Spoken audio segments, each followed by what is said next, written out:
what kind of relationship do you have with your father, your real father? It's often ambivalent, right?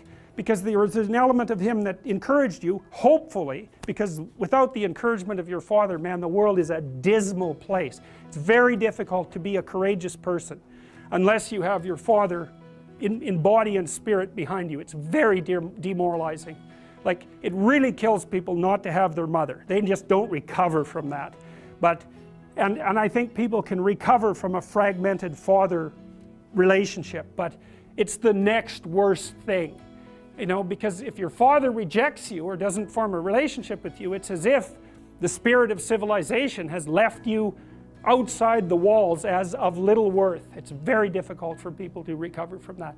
So the father should be an encouraging force, but can be a tyrannical and crushing force. And so that's a very difficult thing to get right, partly because if you're my son, then I should impose the highest standards of behavior on you. And I should always be judging what you're doing. I should be judging it with the aim of making the best in you come forward. But getting that balance exactly right is very difficult. And so it's easy for a father to swing too much into judgment, let's say. And then, of course, mothers can play this role too. To swing too far into the domain of judgment and to be too harsh. And to the degree that the father has his own pathologies, he's going to do that imperfectly. You know, he might be someone who's the father who devours his son because he's jealous of the new possibility, the new potential, the struggle for attention and love from the mother or from the other children in the family. There's all sorts of things that can go terribly wrong. So that's the father as wise king, and that's another symbol that's been lost, I would say, to a massive degree in modern universities, because all we're taught is to tear that down. And to not even notice that it manifests itself everywhere, especially in the universities, which are like they're as close to an ideal environment as human beings have ever been able to create. It's as simple as that. And if you can't be grateful for the structure of the university with all its imperfections, then you're completely blind to this element of the archetype. And that's the opposite of it. That's the son that devours, the king that devours his own son. That's a tyrant. You know, that's like the mother who's too overprotective. It's the male version of that. And the mother that's too overprotective says, I'll never let anything happen to you. It's like, well, maybe you actually want to have something happen to you. You know, it's a bit of an all-inclusive statement. It's like, no, I'm going to make you strong so any number of things can happen to you. And when you need some care, I'll be there. But otherwise, like out into the world with you. That's the right attitude. And for the father, it's like, get your bloody act together. But I'm on your side. It's not because I want to destroy you or demean you or push you down in the dominance hierarchy, but because I want the best in you to emerge.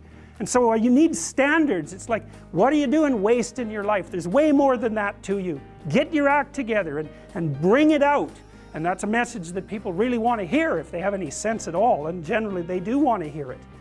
So, you know, I've been talking to a lot of people recently, as perhaps you know, and I was talking to one of the leaders of the Conservatives this morning, and they're asking me about, the person was asking me about Bill C-16, but more specifically about talking to young people, because the Conservative leadership struggle is going on right now. I've been talking to a bunch of them, and I said, well, look, one of the things you could do for young people that no one's doing is to talk to them about responsibility.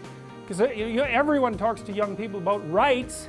It's like, we need our rights. It's like, oh God, how many rights do you need? You know, really, like you have more privileges than any people who've ever lived anywhere.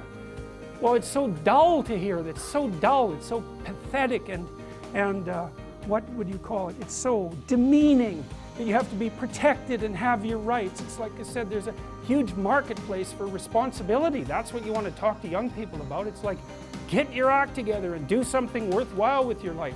For the first time in my entire adult life, the Conservatives actually have something to sell young people, right? They can sell them responsibility. It's like, well, why? Because that's where life has meaning with responsibility. The more responsibility you take on, the more meaning your life has. And the higher degree of responsibility that you agree voluntarily to try to bear, the richer your life will be. And no one's ever told that, and it's the case. You know, it's like you have 4 kids, say, Well, that's plenty of responsibility. You're going to have meaning. It's going to be rough, you know, because it's complicated. You have a complicated job and you try to help the careers of the people around you. You try to solve tough problems and aid suffering and do all of that. It's like, it's weight, it's responsibility, but there's glory in it. There's real glory in it. There's deep meaning in it. And young people are starving for that because no one ever tells them that. It's like, you're way more than you think, man. Stand up, do something difficult. Do something difficult and heroic, right? Burst out of your bonds. It's like, that's a good message.